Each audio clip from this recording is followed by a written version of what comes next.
Bienvenue, je suis Perrine Corvézier, la fondatrice d'Azimut. Azimut, c'est le guide des parents pour une orientation scolaire et professionnelle sur mesure avec votre enfant. Nous nous appuyons sur près de 100 spécialistes de l'orientation pour vous informer et vous conseiller. Pour découvrir l'ensemble des ressources Azimut, rendez-vous sur azimut-orientation.com. Vous pourrez notamment vous inscrire à notre newsletter. Je laisse place maintenant au contenu de cet épisode. Bonne écoute. Bonjour à tous.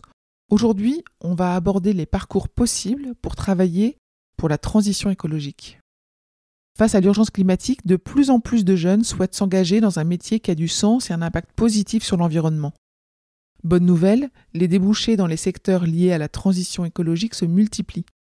Mais encore faut-il savoir par où commencer. Quel parcours choisir pour accéder à ces métiers ? Quelles études privilégier selon les goûts et les compétences de son enfant ? Je vous offre un tour d'horizon des possibilités. Il y a des métiers dans tous les domaines.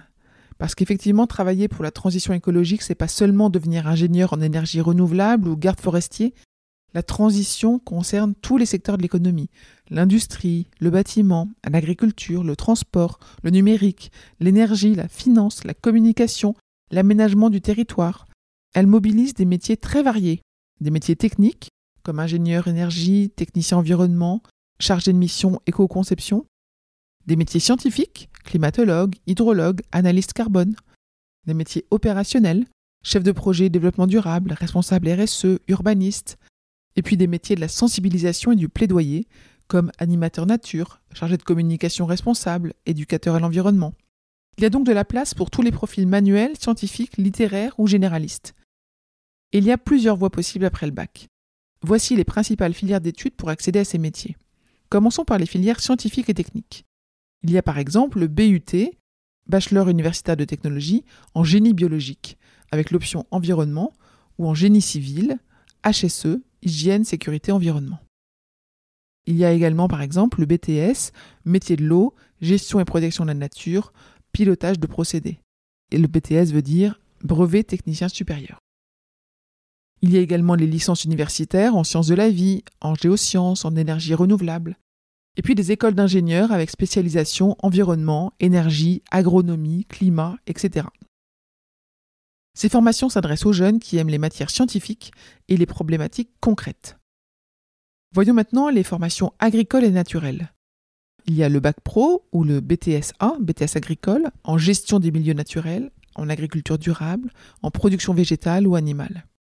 Il y a des écoles d'agronomie, type VetAgro Sup, Montpellier Supagro.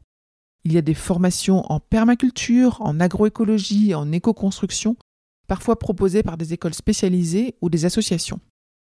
Tout ça, c'est très intéressant pour des jeunes qui sont intéressés par le contact avec la nature, les enjeux alimentaires ou les modes de production durable. Il y a également des études dans le secteur de l'urbanisme, l'architecture et l'aménagement, avec des licences en géographie, en urbanisme, en aménagement, des écoles d'architecture ou d'ingénierie urbaine, et puis des masters en développement territorial durable, avec des mobilités douces, ville et climat. Tout ça, c'est pour penser les villes et les territoires de demain, qu'ils soient plus sobres et résilients. Dans les études de communication en RSE et en sensibilisation, il y a par exemple des formations en communication, en sciences politiques, en sociologie ou en développement durable, des écoles spécialisées en développement durable et RSE. RSE, c'est responsabilité sociale des entreprises. Et puis des masters en transition écologique, en économie circulaire, en médiation scientifique. Toutes ces formations, elles visent à sensibiliser, former, piloter des projets de transition au sein des entreprises, des collectivités ou des ONG. Vous avez vu, il y a donc des parcours accessibles à tous les niveaux.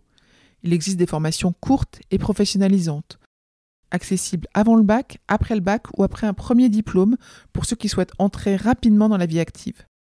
Il y a également des formations longues qui offrent des débouchés plus stratégiques ou à responsabilité. Et puis des reconversions sont également possibles plus tard dans la vie avec des formations pour adultes de plus en plus nombreuses dans ce domaine. Alors pour bien accompagner votre enfant, vous pouvez l'aider à identifier ce qui l'attire dans les enjeux climatiques. Est-ce que c'est plutôt agir sur le terrain, plutôt concevoir, plutôt sensibiliser, plutôt innover ? Il faut l'aider à explorer les métiers concrets via des stages, des forums ou des témoignages. Et puis choisir une formation qui allie compétences et convictions avec un projet clair et réaliste. Voilà, les formations dans ce secteur peuvent être exigeantes, mais elles sont porteuses d'emploi et de motivation forte. Si je devais résumer, je dirais que la transition écologique est un secteur en forte croissance. Elle concerne tous les domaines, l'énergie, la construction, la mobilité, l'alimentation, la finance, etc. Qu'il existe des parcours variés, du CAP au master en passant par les BTS, les BUT, les écoles d'ingénieurs ou les universités. Le plus important, c'est d'aider son enfant à mêler engagement personnel et projet professionnel solide. Je vous retiens quelques instants. Vous écoutez peut-être sur Apple ou sur Spotify ou sur Deezer ou sur une autre application de podcast. Je voulais m'assurer que vous connaissiez l'existence de notre site azimut-orientation.com. Sur ce site, les contenus sont organisés par thématique et par situation. Ceux qui connaissent adorent et utilisent notre moteur de recherche, ce qui leur permet d'aller chercher directement le bon contenu qui correspond à leurs problématiques. Je vous encourage à vous y connecter et n'oubliez pas de vous inscrire à notre newsletter. Merci de votre fidélité et à bientôt.